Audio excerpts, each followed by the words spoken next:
and we're going to talk about lung cancer because I know that you see a lot of patients in Yes. ICU. The good thing about your practice is you see much sicker patients admitted in the ICU as well. Correct. And these lung cancer patients, unfortunately, they don't have that much amount of lung reserve.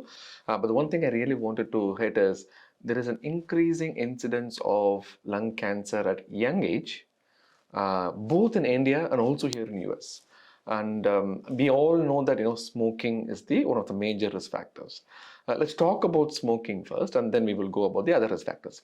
When I grew up, smoking was very common in men, and now I think it has been increasingly common in women as well, based on the reports that I'm seeing. In your practice, what are you saying?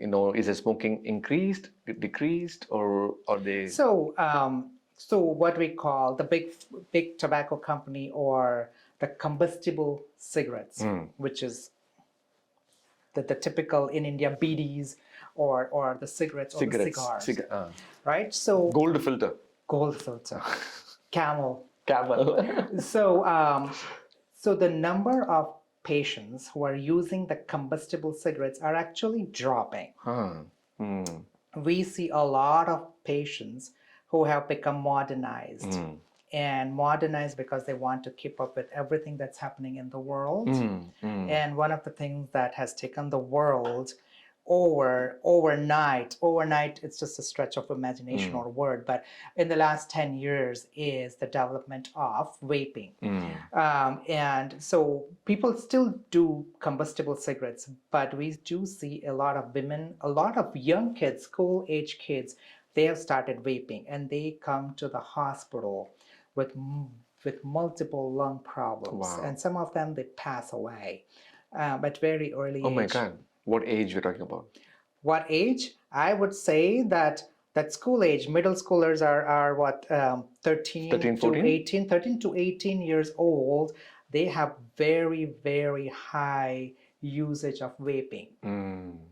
Here in US or in US and in India, I know it's a ban in thing. India that there are strict laws that prevent selling of the vaping and or buying, but still it is easily available everywhere. which is very sad. Like Gujarat is called rice state. Yes, it is a dry state, but I'm not saying much on it. I have to go to Gujarat someday again. But the problem is that vaping, we all know, it's available everywhere. And I think that So you were saying that vaping can also be associated with lung cancer? Vaping is very new. So I would not go that far that it has caused lung cancer. Having said that, there are a lot of ingredients in vaping that can cause cancer.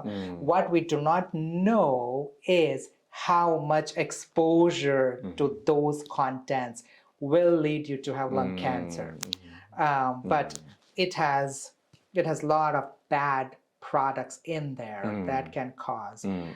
So if you take, for example, formaldehyde, can that cause cancer? Yes. If you take cinnamaldehyde, can that cause cancer? Yes. Toluene can cause cancer. So we just don't know what is the dosage. We do not know what is the dosage in vaping that will lead to cancer. And the other thing we would not know is, because vaping is very dependent on an individual. I see.